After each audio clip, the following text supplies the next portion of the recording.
Hello and well met. This is Laren with the Fantasy Grounds Academy. Today I'm going to go over some troubleshooting that comes up quite a bit in the Fantasy Grounds forums, in our Fantasy Grounds Academy community, and also just from my own viewpoint, and I've had these same issues. So quite often we'll see an individual come to the forums or report somewhere else that they're having issues with images, namely maps. So what will happen is they'll try to share the image and the players won't be able to see it. So this is a common issue. It could be a number of things why this happens. This isn't going to fit everyone's situation, but I'm going to go through some scenarios that may help. So we're going to start with the basics here. You do have to make sure that the players are on the map. You'd be surprised that sometimes is an issue. So what we're going to do is drag all of the player characters onto a map. And by the way, this is for all rule sets, not just 5e. I just happen to be using the 5e rule set and the Curse of Strahd just as an example. Like an example of the types of issues that you might come up against, especially if you're newer to Fantasy Grounds or you haven't played in a long time. So what we're going to do is, first of all, we're going to take all of these player characters and drag them onto this map at once. So we're going to start off at the first floor. We're on the Death House map, and apologies for any spoilers, but I need to illustrate the sort of things that can occur. So here's the front door. So I'm going to put everyone in this foyer, the entrance area. So I'll take this little link down here on the bottom left corner here, or the bottom frame of the combat tracker, drag and drop it into this foyer. And then in order to move players through walls, because you won't be able to drag them through, you hold the shift key. So if you need to reposition them or move them through walls, you just hold shift, and that will bring the players to wherever you want them to go on a given image or map. And now the next thing is I'm going to click on one or more of these players just to show you some differences here. So I want to unlock the map temporarily just to show you some things, and then go to the line of sight tab.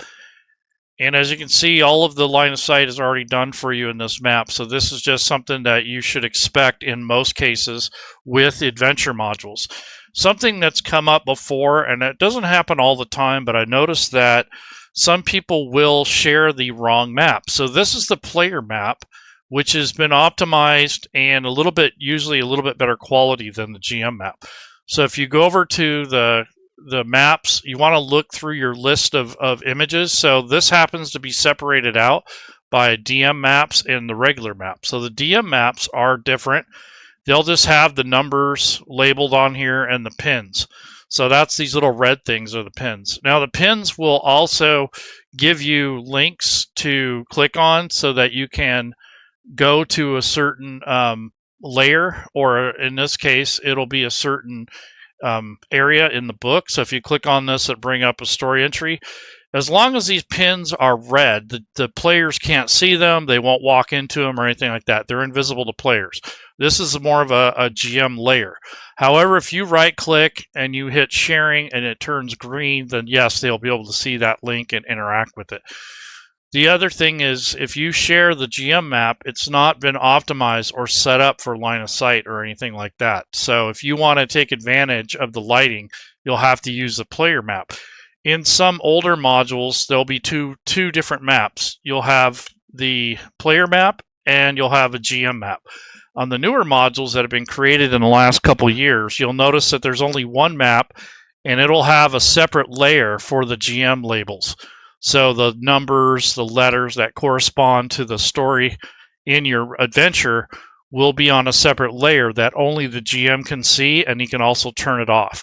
So that's an option that's now being more popularized as the Fantasy Grounds platform becomes more advanced and they add more features. And it also cuts down on the file size. That way you don't have to have two maps. The other thing is it cuts down some of the confusion at which maps need to be shared, because the newer modules only have one. A lot of the older modules that were built long ago will have two maps. It'll be a DM map and a player's map. So in this case, if I bring up the Death House as the DM map, this isn't going to have any line of sight on it, and it's just going to have the links and the letters and the numbers that correspond to the adventure. And this is for the GM only.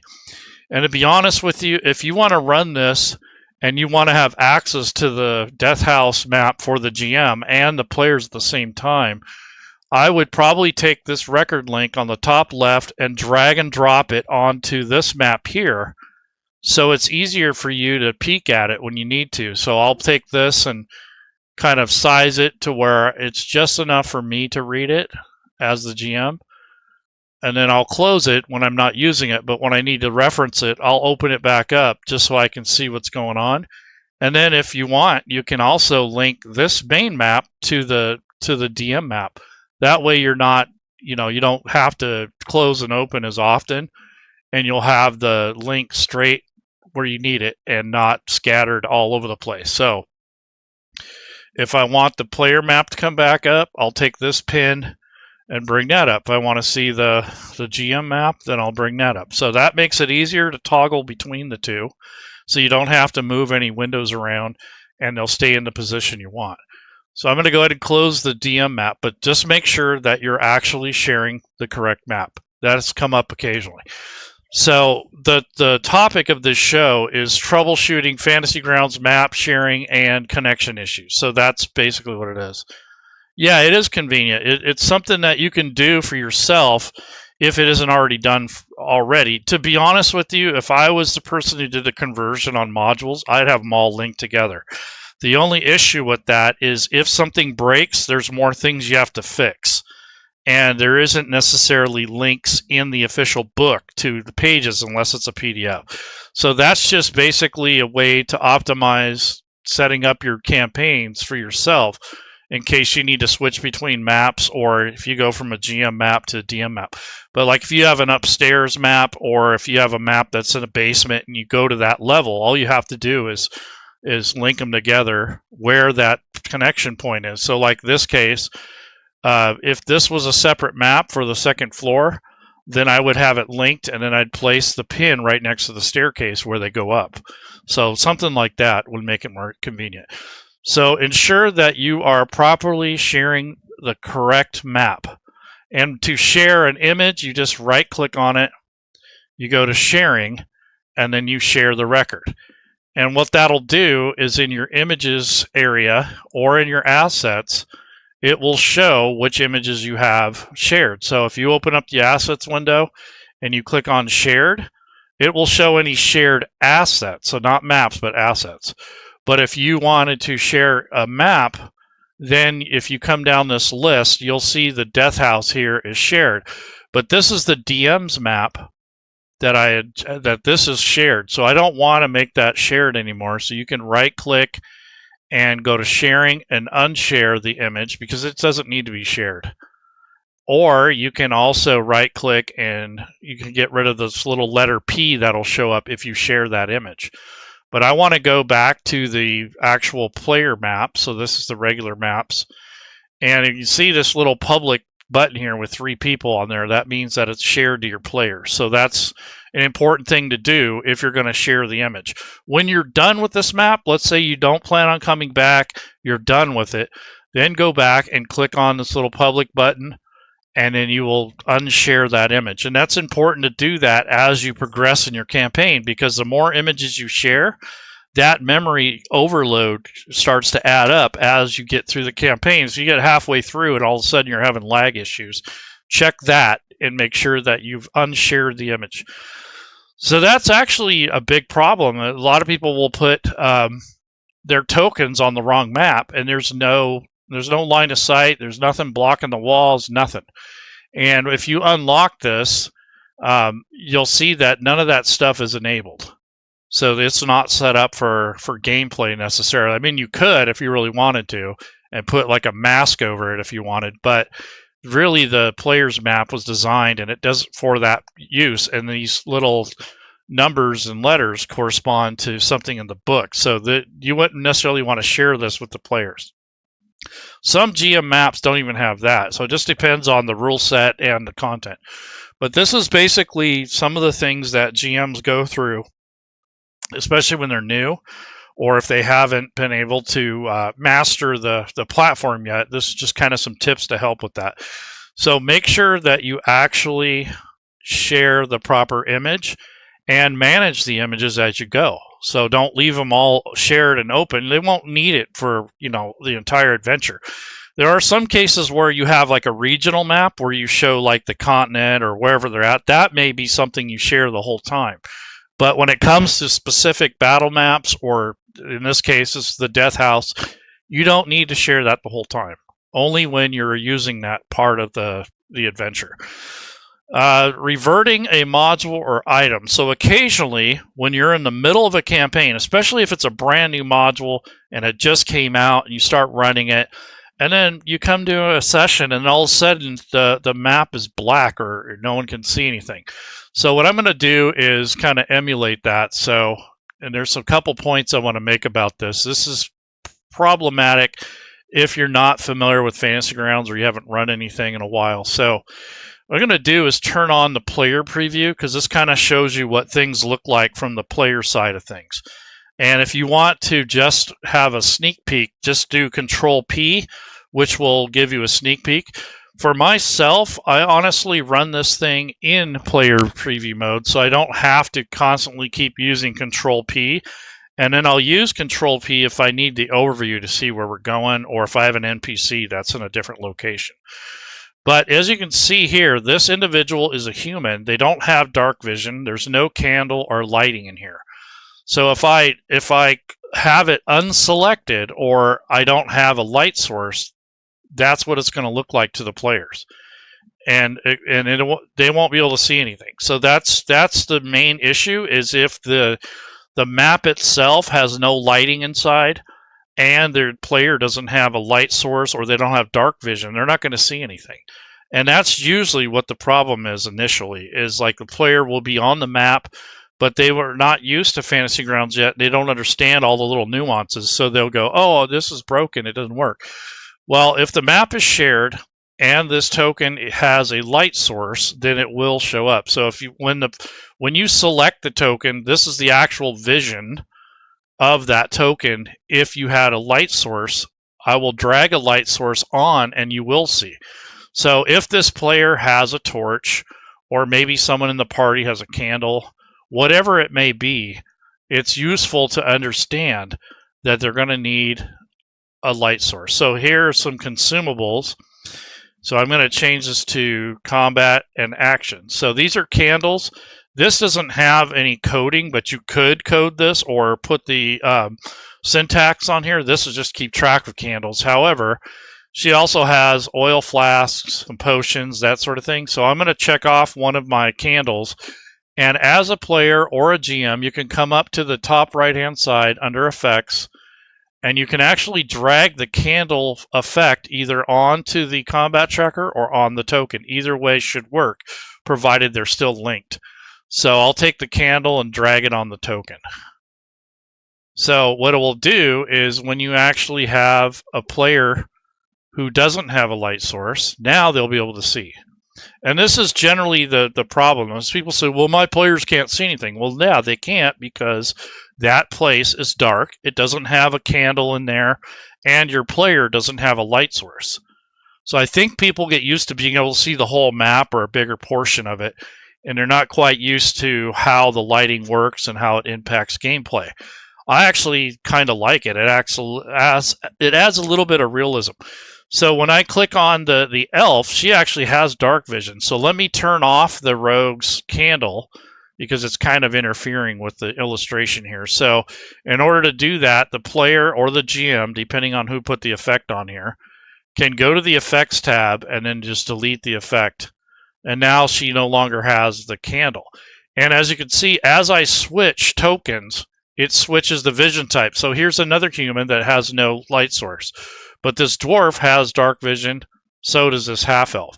So these are just the types of things that can be confusing, especially as a game master, because you're going to have multiple tokens that have different types of vision, and there's going to be different types of occluders, and you'll have different ranges and people on different sides of the map. So when you are going to look to see whose vision you're looking through, you have to click the token.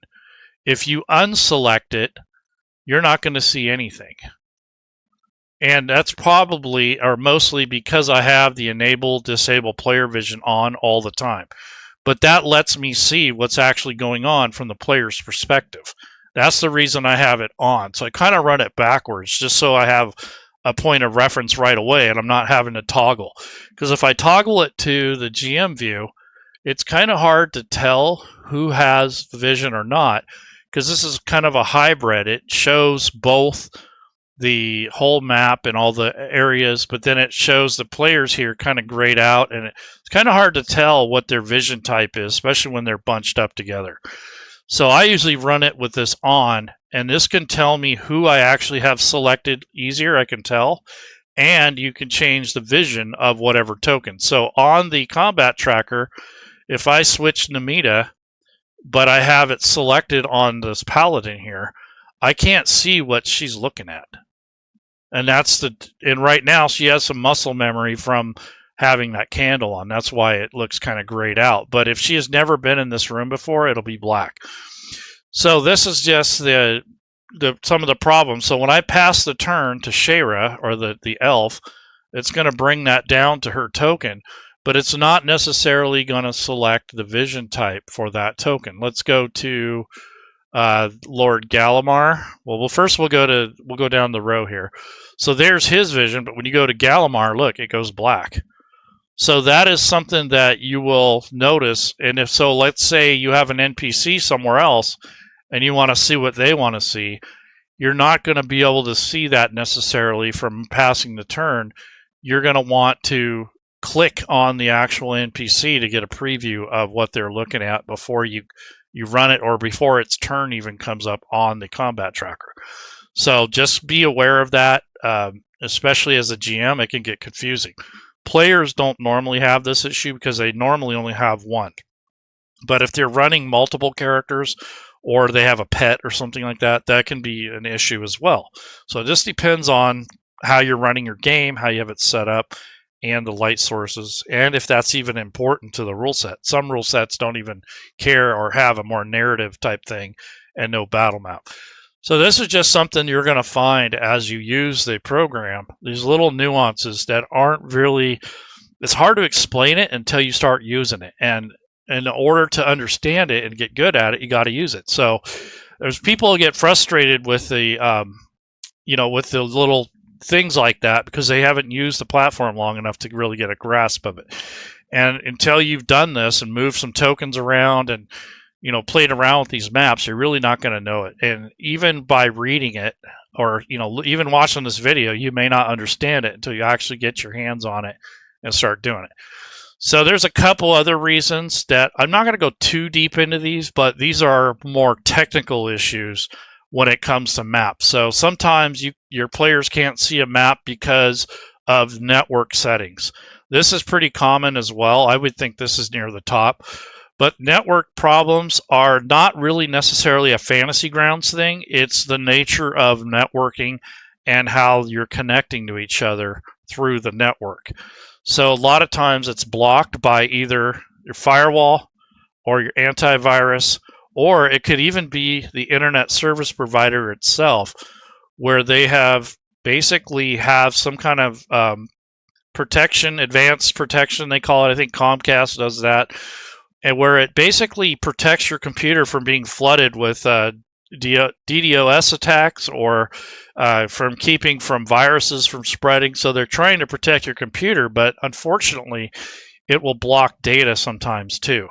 And when you're installing Fantasy Grounds for the first time, or if Fantasy Grounds has a major revision, like a major update, let's say the updater gets updated, then you're going to have to make sure that when that pop-up comes up for the security pop-up and it says to allow Fantasy Grounds through the firewall, make sure you do that. And if you didn't see that, you might want to go and check your firewall settings and make sure the exceptions are there. So just for argument's sake, I'm going to type in firewall. I'm using Windows 11. This might be different depending on what you're using. But you have this firewall and network protection. And essentially, you would like to edit that and make sure that you can have people connecting and that you have a definition in there for Fantasy Grounds. So sometimes the updater and the app needs to have that enabled. If not, it may block the data one way or the other. So typically, if it's just one player, it's one or two players out of 5. It's usually the player settings on their end. It's something's blocking the data from getting to them, or they may have an antivirus that's not giving the disk permissions to write the data, because they do receive cache files from the GM. So if the images aren't able to transfer back and forth, that's when you start getting these problems where they can't interact with the table, or they can't see anything. So that is a very common issue, and I think most of it stems from the very beginning when you install the demo. You need to make sure that the firewall is disabled or allows the SmiteWorks Fantasy Grounds app to go through.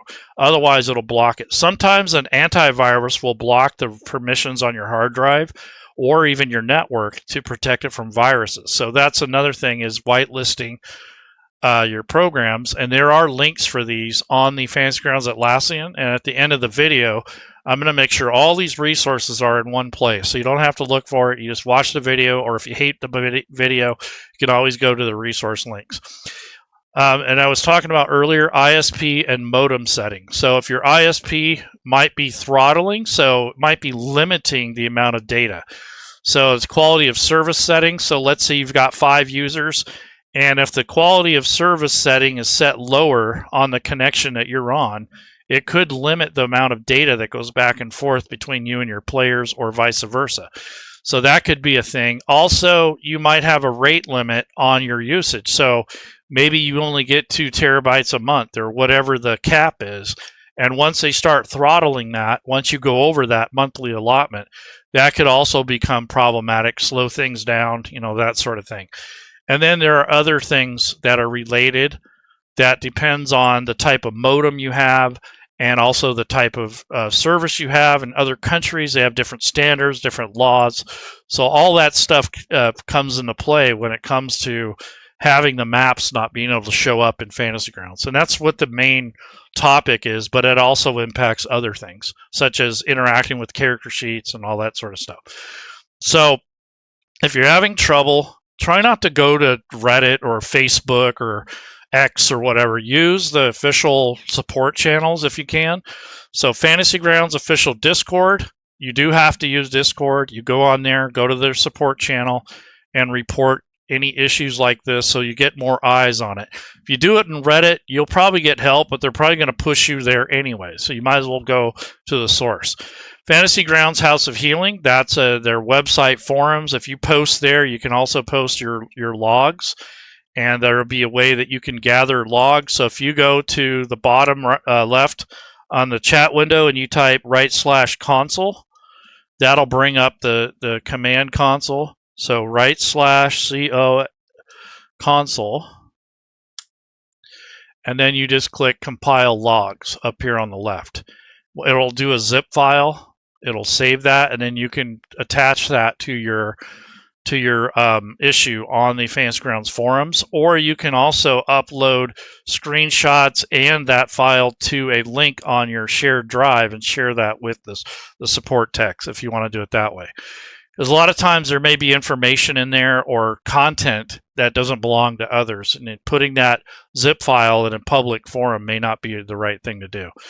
Let's see. So, because sometimes they'll ask you to zip up your entire campaign folder, which will contain images and stuff.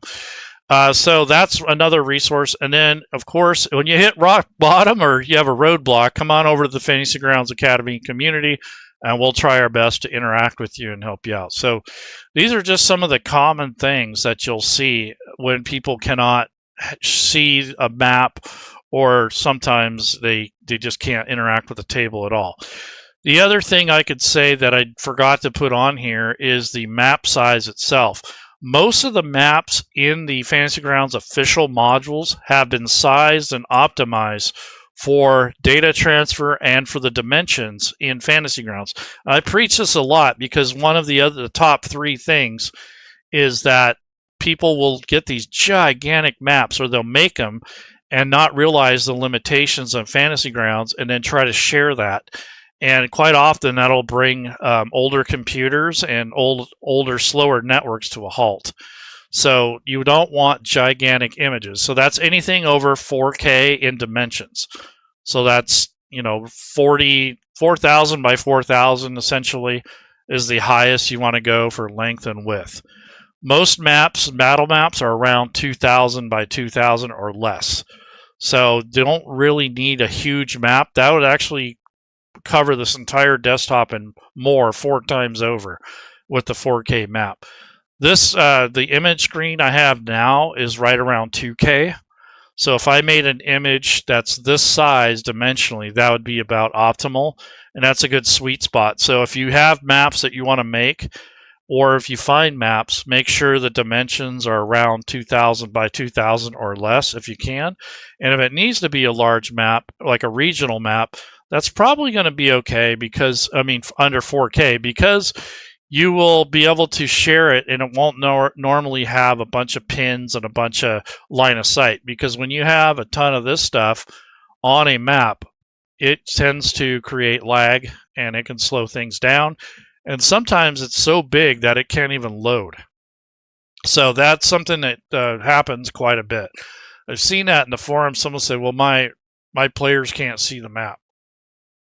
Well, it's either you didn't share the right map, the map's too big, or it's being blocked somehow from the network, or that player doesn't have a light source. So those are the main issues that you'll come across. And it might take you a bit to wrap your head around it, but eventually you'll understand the limitations and all these little nuances. These aren't very well documented, but they're well covered. So we've seen these as a community, and I'm sure SmiteWorks has their share of customer support tickets that are just simply because this individual doesn't have a light source. And the people who are running the game or playing it haven't played long enough to understand how this works. So that could be one of the issues. And then just not understanding how virtual tabletops and all that stuff kind of plays into it too. But that'll come with time. You'll start understanding it, and you don't have to rage quit because you can't figure it out. You just have to stick with it and learn how to use it, and kind of you get used to the limitations or the features that you like and you don't like. So that's just some tips that I've learned over the months and years I've been using it. I might have forgot a couple, but I'm pretty sure that's pretty thorough. So we got ensure proper map sharing, reverting a module or item. So if a module had been updated and you're in the middle of it, and then all of a sudden you can't see any of these images, come up to the top and you go to revert modules record. And you click that, it'll say, hey, do you want to revert changes to the record? You say yes, and it resets everything. The unfortunate side effect of that is if you had people and maps or notations or edits, it will erase those. So what I suggest you do is before you revert the module, at least take a screenshot so you can put things back the way they were before you did this. And what this does is it updates the module to the current version. So they may have changed an image or changed the name of a file, whatever the changes are. If you don't revert the change, this will potentially cause issues for your players and the GM when they're connected to each other.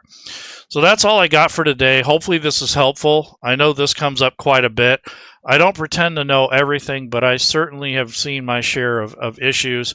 And as a matter of fact, I was talking to Zacchaeus today about doing some troubleshooting videos in the future, but we'll see what happens. But nonetheless, I think our next round of customer service type related things are going to be with a new rule set.